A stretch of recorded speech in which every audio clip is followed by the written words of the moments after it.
IPO IPO के बारे में तो आपने सुना ही होगा कई लोगों से कि वो बोलते हैं कि मैंने आईपीओ में पैसा इन्वेस्ट किया, कुछ ही दिनों में 100% प्रॉफिट, मतलब पैसा डबल। तो क्या ये बात सही है? इसका जवाब है हाँ, ये बात बिल्कुल सही है और बहुत कम एंड रेयर केस में होता है जिसमें थोड़ा बहुत लॉस होता है, नहीं तो हमेशा प्रॉफिट होता है। तो इस वीडियो में हम बात करेंगे आईपीओ के बारे में। आईपीओ क्या होता है, इसमें कैसे इन्वेस्ट करते हैं, ये कैसे काम करता है, और मैं आपको इसमें लाइव इन्वेस्ट करके भी दिखाऊंगा कि कैसे आप इसमें पैसा लगा सकते हो।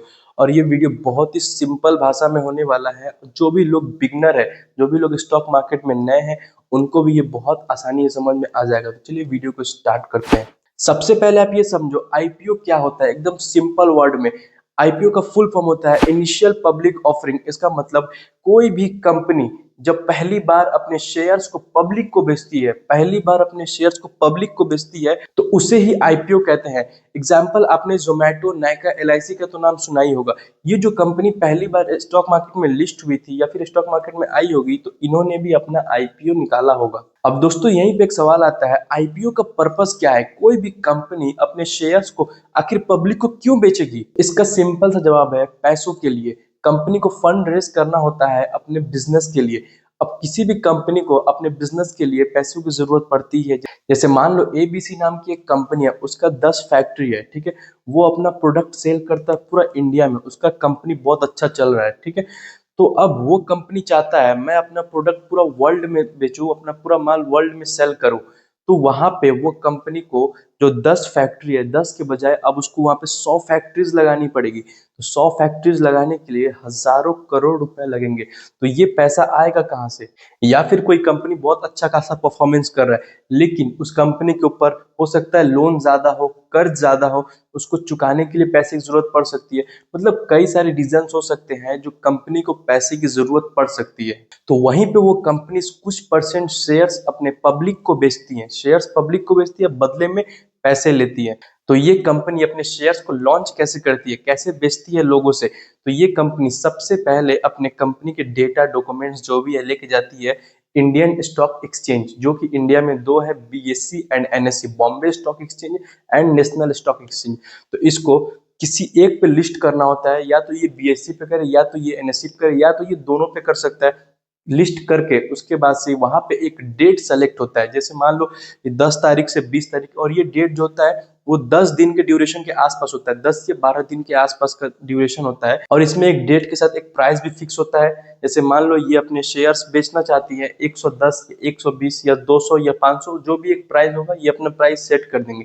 और ये प्राइस ऐसा सेट नहीं करेंगे सिर्फ मतलब एक शेयर 100 में बेच रहे तो 100 ही सेट करेंगे, नहीं, 100 नहीं करेंगे, 100 से 110 के बीच में प्राइस रखेंगे। या फिर ये 120 से 130, मतलब ऐसे प्राइस रखेंगे कि ये किसी भी प्राइस पे ओपन हो सकता है। फिर डेट एंड प्राइस सेट करने के बाद उसके बाद से ये लॉन्च होता है। जैसे मान लो ये 10 तारीख को लॉन्च होगा, तो 10 तारीख को ये ओपन हो जाएगा, लोग जाते हैं बाई करने। और इसका एक डेट रहता है क्लोजिंग डेट, जो जैसे 5 दिन के आसपास का होता है वो डेट। जैसे 1 तारीख को अगर ये लॉन्च हो रहा है तो ये 5 तारीख जाते जाते क्लोज हो जाएगा, और उसके बाद से 10 तारीख का जो डेट होगा उस दिन अलॉटमेंट होगा, और उसी दिन से ये किसी भी ब्रोकर अकाउंट में ये दिखने लगेगा, स्टॉक मार्केट के अंदर लिस्ट हो जाएगा। आपको यहाँ पे कंफ्यूज नहीं होना है, मैं अभी आपको आगे लाइव में आपको बाई करके दिखाऊंगा, तो वहां तक आपका कॉन्सेप्ट पूरा क्लियर हो जाएगा। तो चलिए अब समझते हैं कौन कौन से लोग आईपीओ में पैसा लगाते हैं। तो आईपीओ में इन्वेस्ट करने के लिए सबसे पहले बुलाया जाता है क्यूआईबी को। ये कौन है? Qualified institutional buyers. अब इसके अंदर आ जाते हैं म्यूचुअल फंड्स, इंश्योरेंस कंपनीज।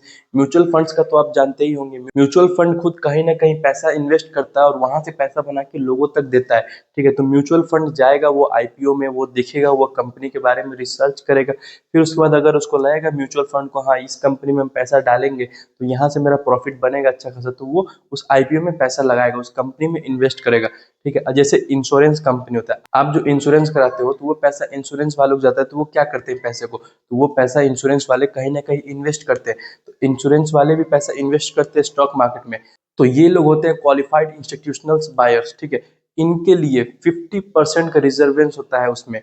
कोई भी आईपीओ आता है तो क्वालिफाइड इंस्टीट्यूशनल बायर्स के लिए 50% वहां पे रिजर्व होता है। अब यहाँ पे ध्यान से समझना, आप एक एग्जाम्पल समझो, मान लो कोई कंपनी है, वो कंपनी 100 शेयर लॉन्च कर रहा है, ठीक है, मात्र 100 शेयर, उससे ज्यादा नहीं, एक एग्जाम्पल है, ठीक है। तो वहां पे 50% QIB वालों के लिए रिजर्व होगा, 50% उनके लिए रिजर्व होता है।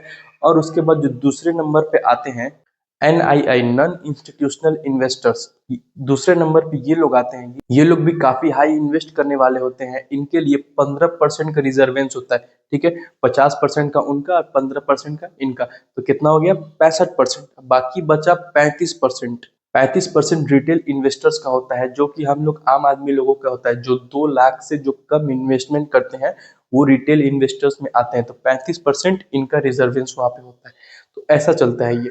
अब यहाँ पे एक और सवाल आता है, जैसे मान लो 35 शेयर है ओनली, ठीक है, लेकिन वहां पे खरीदने वाले 70 लोग आ गए, तो वहां पे क्या होगा? जैसे मान लो 100 शेयर लॉन्च हुआ है, लेकिन खरीदने वाले वहां पे 200 लोग आ गए, तो वहां पे ओवर सब्सक्राइब्ड हो जाएगा। मतलब अगर वहां पे 2 गुना लोग आ गए तो 2x सब्सक्राइब्ड हो जाएगा। अगर वहां पे 3 गुना लोग आ गए तो 3x सब्सक्राइब हो जाएगा। आप जब भी IPO बाई करने जाओगे तो वहां पे आपको दिख जाएगा सब्सक्राइब कितने x है वहां पे। तो जब 2x 3x 4x सब्सक्राइब्ड होता है, मतलब वहां पे 3 गुना 4 गुना 5 गुना लोग शेयर खरीदने आ गए, तो इसका मतलब वो एक अच्छा स्टॉक माना जाता है, अच्छा IPO माना जाता है। वहां पे मान लो डबल लोग आ गए, 100 शेयर है लेकिन 200 लोग आ गए, तो ये सबको IPO नहीं मिलता, मिलेगा तो 100 को ही IPO। बाकी जो लोग होंगे उनका पैसा रिटर्न हो जाता है कुछ दिनों में। अब समझे यहाँ पे कि क्या IPO के अंदर एक शेयर खरीदा जा सकता है? जब हम IPO के बारे में जान रहे हैं तो हर एक चीज के बारे में डिटेल से जानना चाहिए, ठीक है। तो क्या IPO के अंदर एक शेयर खरीदा जा सकता है? इसका जवाब है नहीं। जब भी आप IPO के अंदर आप बाई करने जाओगे तो वहां पे लॉट्स में बाई होता है। जैसे मान लो वहां पे एक लॉट साइज होता है एक अमाउंट के ऊपर। तो जब भी आप IPO में बाई करने जाओगे तो वहां पे कम से कम 15,000 के आसपास पैसा लगाना पड़ेगा। कम से कम मिनिमम 15,000 रुपया आपको IPO में लगाना पड़ेगा। सबसे कम प्राइस है। अब वहां पे लॉट साइज में शेयर्स मिलता है। जैसे मान लो आप 15,000 लगाए, एक शेयर का प्राइस है 1,000 रुपए, ठीक है। तो वहां पे आपको मात्र 15 शेयर ही मिलेगा। अगर वहां पे एक शेयर का प्राइस है 100 रुपया, तो वहां पे आपको 150 शेयर मिलेगा। तो ये एक लॉट साइज होता है। जब भी आप बाई करोगे तो वहां पे मिनिमम 15,000 रुपये देना ही पड़ेगा, और उसके अकॉर्डिंग जितना भी शेयर आएगा तो वो आपको एक लॉट में काउंट होगा। तो चलिए दोस्तों, अब मैं आपको फोन पे मैं आपको लाइव इन्वेस्ट करके दिखाता हूँ IPO में। दोस्तों, अगर ये वीडियो आपको समझ में आ रहा हो तो प्लीज इसको एक लाइक कर देना और हमारे चैनल को सब्सक्राइब भी कर देना।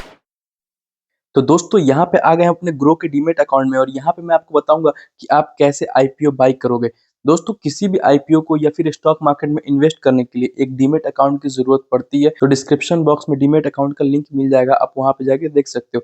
और ये जो मैं आपको IPO बता रहा हूँ वो ग्रो का डीमेट अकाउंट है, जिसमें मैं आपको बता रहा हूँ। तो यहाँ पे आप ध्यान से देखो, यहाँ पे जब आप ग्रो ऐप ओपन करोगे, ओपन करने के बाद आप थोड़ा सा आप नीचे स्क्रॉल करोगे, उसके बाद से आपको यहाँ पे एक ऑप्शन दिख जाएगा प्रोडक्ट्स एंड टूल्स का। यहाँ पे आप 4 नंबर पे देखोगे IPO का ऑप्शन, IPO पे क्लिक कर दोगे। क्लिक करने के बाद ऊपर आपको 4 ऑप्शन मिल जाएगा, जिसमें से पहला ऑप्शन है ओपन। ओपन वो IPO दिखता है कि जो IPO अभी अभी ओपन हुआ है, मतलब आज के डेट पे IPO ओपन हुआ है, वो IPO यहाँ पे दिखेगा। जैसे कि आप यहाँ पे देख सकते हो, यहाँ पे अभी 3 IPO ओपन है, ठीक है। और अप्लाइड, अप्लाइड में वो IPO दिखता है जो IPO आप अप्लाई किए होंगे, वो IPO अप्लाई में दिखेगा। और नेक्स्ट है क्लोज्ड, क्लोज्ड में वो IPO दिखेगा जो IPO बंद हो चुका है, जो स्टॉक मार्केट में लिस्ट हो चुका है। एंड अपकमिंग, अपकमिंग में वो IPO दिखेगा जो IPO अभी आने वाला है। तो यहाँ पे आप देख सकते हो इतने सारे जो IPO दिख रहे हैं, ये सभी अभी आने वाले हैं, ये सभी स्टॉक मार्केट के अंदर अभी लिस्ट होंगे। तो यहाँ पे आप देख सकते हो बहुत अच्छे अच्छे IPO हैं, जैसे कि यहाँ पे फ्लिपकार्ट, फोन पे, जेप्टो, जोमेटो, ओयो, बोट, यहाँ पे बहुत सारे IPOs हैं जो अभी आने वाले हैं। और यहाँ पे आप क्लोज में देख सकते हो जो जो IPO अभी बंद हुआ है, मतलब अभी स्टॉक मार्केट में अभी चल रहा है, वो यहाँ पे देखो कितना परसेंट रिटर्न दिया है। मतलब यहाँ पे जितने भी IPO है मोस्टली यहाँ पे सभी प्रॉफिट्स में है। मतलब थोड़ा बहुत कुछ ना कुछ सब ने प्रॉफिट दिया है। बहुत कम ऐसे IPO जो यहाँ पे लॉस में। यहाँ पे देखोगे, मान लो जैसे यहाँ पे 10 IPO अगर लॉन्च हुए थे, यहाँ पे दो IPO लॉस में है, बाकी 8 IPO लगभग प्रॉफिट में है। जैसा कि आप यहाँ पे देख सकते हो, मोस्टली यहाँ पे प्रॉफिट में है, और एक दो ही यहाँ पे आपको लॉस में दिखेंगे, ठीक है। उसके बाद आपको सबसे पहले आपको अप्लाई करने के लिए सबसे पहले आपको आ जाना है ओपन पे। ओपन में आप आने के बाद आप यहाँ पे देखोगे जो IPO आपको अप्लाई करना है उसके उस पे आप प्री अप्लाई पे क्लिक कर दोगे। क्लिक करने के बाद सीधा यहाँ पे अप्लाई का ऑप्शन आ जाएगा। लेकिन उससे पहले अगर आप उस IPO के डिटेल्स, मतलब उसके थोड़ा बहुत बारे में आप जानना चाहते हो, तो आपको यहाँ पे उस कंपनी के नेम पे क्लिक करना हो। जैसे मैं यहाँ पे मीशो के ऊपर मैं क्लिक कर रहा हूँ, तो आप यहाँ पे देखोगे मीशो का IPO का पूरा डिटेल्स आ गया है। दोस्तों, मीशो IPO अभी लॉन्च होने वाला है, इसका पूरा डिटेल्स देख सकते हो। ये आपको मिलेगा 14,175 में, जो कि मैं आपको पहले ही बताया था 14 से 15,000 का आपका मिनिमम अमाउंट लगेगा, ठीक है। लेकिन जब आप बाई करने जाओगे तो यहाँ पे 15,000 ऑटोमेटिक हो जाएगा और इसमें आपको 135 शेयर मिलेगा, 135 शेयर आपको मिलेगा एक लॉट के अंदर, 135 शेयर यहाँ पे आपको मिल रहा है, ठीक है। और नीचे देखोगे आईपीओ डिटेल्स में यहाँ पे मिनिमम इन्वेस्टमेंट है 14,175 और उसका प्राइस रेंज देखोगे 105 टू 111, जो कि मैं आपको ये भी बात पहले ही बताया था। प्राइस रेंज में वहाँ पे कोई एक प्राइस सेट नहीं होता है, वहाँ पे 105 टू 111 जैसे कि यहाँ पे है, तो यही प्राइस के आसपास वो आईपीओ लॉन्च होगा, ठीक है। नीचे देखोगे आईपीओ ओपन डेट, मतलब ये 3 दिसंबर को ओपन हुआ है और इसका क्लोजिंग डेट है 5 दिसंबर को, मतलब कोई भी आदमी 5 दिसंबर तक ही इसमें अप्लाई कर पाएगा। और उसके बाद नीचे देखोगे अलॉटमेंट डेट, मतलब 8 दिसंबर को ये आईपीओ अलॉट होगा। जो जो लोगों ने बाई किया होगा तो 8 दिसंबर को आईपीओ उनको मिलेगा। उसके बाद लिस्टिंग डेट 10 दिसंबर 2025 को ये लिस्ट होगा, मतलब स्टॉक मार्केट में 10 दिसंबर से ये दिखना स्टार्ट हो जाएगा। तो आप यहाँ पे देख सकते हो 3 दिसंबर को ये ओपन हुआ है और 10 दिसंबर तक ये लिस्ट होगा ये, और बीच में क्लोजिंग डेट है एंड अलॉटमेंट डेट है। फिर उसके बाद आप यहाँ पे लॉट साइज देख सकते हो, यहाँ पे एक लॉट के अंदर 135 शेयर मिल रहे हैं एंड इसका इशू साइज है 5,421 करोड़। उसके बाद अगर आप आईपीओ के बारे में थोड़ा बहुत और डिटेल जानना चाहते हो तो आप इसको नीचे की तरफ थोड़ा स्क्रॉल करोगे। स्क्रॉल करने के बाद आप यहाँ पे अबाउट का सेक्शन देख सकते हो एंड नीचे आप यहाँ पे फाइनेंशियल का सेक्शन देखोगे। उसके अंदर आप देख सकते हो यहाँ पे revenue, profit and total assets. Revenue में आप यहाँ पे देखोगे इसने 2023 में 5,000 करोड़ के लगभग आसपास की इसने रेवेन्यू जनरेट किया है। 2024 में इसने 7,500 के करीब रेवेन्यू जनरेट किया है एंड 2025 में इसने 9,300 के करीब इसने रेवेन्यू जनरेट किया है। उसके बाद आप इसका प्रॉफिट देख सकते हो। अब प्रॉफिट में आप देखोगे तो यहाँ पे तो आप बोलोगे यहाँ पे प्रॉफिट है ही नहीं, यहाँ पे कंपनी ये माइनस में है। दोस्तों यहाँ पे एक कॉन्सेप्ट ऐसे आप समझो, रेवेन्यू है, जैसे मान लो एक कंपनी है जो हर मंथ 1 लाख का रेवेन्यू जनरेट करता है, ठीक है।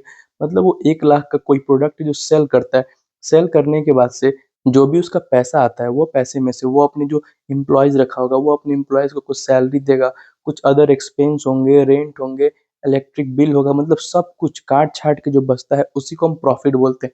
तो लेकिन यहाँ पे रेवेन्यू तो अच्छा खासा जनरेट हुआ है लेकिन यहाँ पे प्रॉफिट नहीं दिख रहा है, क्यों? तो उसके बाद से हम देखेंगे टोटल एसेट्स को, ठीक है। जैसा कि आप यहाँ पे देख सकते हो तो टोटल एसेट्स में भी यहाँ पे आप देखोगे अच्छा खासा इसने परफॉर्मेंस किया है। इसने 2021 में 3,853 करोड़ था, 2024 में 4,100 करोड़ था, 2025 में 7,226 करोड़ है। टोटल एसेट्स में आप देखोगे तो यहाँ पे भी अच्छा खासा ग्रोथ हुआ है। तो इसका मतलब इस कंपनी को जब प्रॉफिट हुआ था, रेवेन्यू तो जनरेट हुआ है, पैसा आया है, लेकिन जो प्रॉफिट हुआ है वो प्रॉफिट इसने वही कंपनी में ही इन्वेस्ट कर दिया है, जो कि आपका ग्रोथ आपको दिख रहा है टोटल एसेट्स में। तो टोटल एसेट्स देखने के बाद आप यहाँ पे डिसाइड करोगे कि हम इस कंपनी में पैसा लगाए या ना लगाए। तो कुछ इसी तरीका से आप पूरा एनालिसिस कर लोगे, उसके बाद से अपने अकॉर्डिंग देख के जो सही आईपीओ हो तो उसमें आप पैसा लगाना, ठीक है। उसके बाद सिंपल आप यहाँ पे प्री अप्लाई फॉर आईपीओ पे आप क्लिक करोगे। क्लिक करने के बाद आप यहाँ पे देख सकते हो ऊपर दो ऑप्शन है, share and bid price. Share पे आप देख सकते हो 135 आपको शेयर मिलने वाला है। आप चाहो तो यहाँ से प्लस के आइकन पे क्लिक करके आप 135 को आप 270 भी कर सकते हो। मतलब ये यहाँ पे देख सकते हो लॉट ऑफ 135 इंटू 2, मतलब यहाँ पे दो लॉट साइज आपको मिल रहा है। दो लॉट साइज है 270 का, ठीक है। मतलब दो लॉट आप यहाँ पे बाई करोगे और यहाँ पे प्राइस देख सकते हो 14,000 समथिंग से यहाँ पे 29,000 समथिंग हो गया, ठीक है। सब कुछ आप देख लोगे, आपको जितना लॉट बाई करना होगा आप यहाँ से सेट कर लोगे। उसके बाद से आप यहाँ पे सिंपल अप्लाई पे क्लिक करोगे। तो मैं यहाँ पे एक लॉट ही भी बाई करता हूँ, ठीक है। बाद मैं यहाँ पे बाई पे अप्लाई पे क्लिक कर देता हूँ। अब यहाँ पे देख सकते हो दोस्तों, अप्लाई पे क्लिक करने के बाद यहाँ पे UPI request will be sent on 3 दिसंबर। यहाँ पे आप देख सकते हो 3 दिसंबर को यूपीआई रिक्वेस्ट आएगा हमें पेमेंट करने के लिए, मतलब 3 दिसंबर तक हमें वेट करना पड़ेगा, ठीक है। तो 3 दिसंबर तक हम रुक जाते हैं। दोस्तों आज 3 दिसंबर, तो जैसे ही मैं अपना यहाँ पे ग्रो अकाउंट ओपन किया, ओपन करते ही यहाँ पे आप देख सकते हो पेमेंट रिक्वेस्ट आ गया। यहाँ पे आईपीओ जो हमने मीशो का बाय किया था, यहाँ पे आप देख सकते हो व्यू आईपीओ रिक्वेस्ट, ठीक है। उसके बाद मैं यहाँ पे व्यू आईपीओ रिक्वेस्ट पे क्लिक करके मैं पेमेंट कर देता हूँ। पेमेंट करने के बाद मैं यहाँ पे आपको दिखाता हूँ, तो ये आईपीओ अब आपको दिखेगा अप्लाइड पे, क्योंकि हमने तो अप्लाई कर दिया, पेमेंट भी कर दिया, तो ये आईपीओ हमें अब अप्लाई पे दिखेगा। और दोस्तों यहाँ पे आप एक और चीज देख सकते हो, मीशो में 0.66x सब्सक्राइब्ड, मतलब यहाँ से हमें ये पता चलेगा कितने लोग यहाँ पे बाई करे। अगर यहाँ पे 2x रहता तो यहाँ पे दोगुना लोग बाई करें। तो यहाँ पे अभी ज़्यादा लोग बाई नहीं कर रहे हैं, तो हमें मालूम चल जाएगा बाद में। अभी तो स्टार्ट डेट हुआ है। तो उसके बाद मैं यहाँ पे सिंपल अप्लाई पे क्लिक कर देता हूँ। उसके बाद से मीशो का आ जाएगा यहाँ पे। मीशो पे मैं क्लिक कर देता हूँ। उसके बाद यहाँ पे पूरा स्टेटस हमें दिख जाएगा। तो आप यहाँ पे देख सकते हो, वेटिंग एप्लीकेशन कंफर्मेशन तक हमारा प्रोसेस हुआ है and the next date is allotment announcement. तो ये 8 तारीख को होने वाला है। अब फिर 2-3 दिन वेट करते हैं, फिर उसके बाद मैं आपको बताऊंगा। तो दोस्तों मैं आपको बता दूं, आईपीओ जो हमने बाय किया था वो हमें अलॉट नहीं हुआ है, क्योंकि वहाँ पे 70x ओवर सब्सक्राइब्ड हो गया था। मतलब 70 गुना लोग ज्यादा वहाँ पे पैसा लगाए थे आईपीओ के अंदर, तो इसलिए वो हमें नहीं मिला है आईपीओ। लेकिन जो हमने पैसा आईपीओ में इन्वेस्ट किया था वो हमें एक दिन के अंदर ही अंदर आ गया। दोस्तों आई होप आईपीओ का पूरा डिटेल समझ में आ गया होगा, प्रोसेस समझ में आ गया होगा कि कैसे आईपीओ में पैसा लगता है। तो दोस्तों आई होप ये वीडियो आपको समझ में आया होगा आईपीओ के बारे में। और अगर आपको ये वीडियो समझ में आया हो तो प्लीज इस वीडियो को एक लाइक कर देना और हमारे चैनल को सब्सक्राइब कर देना।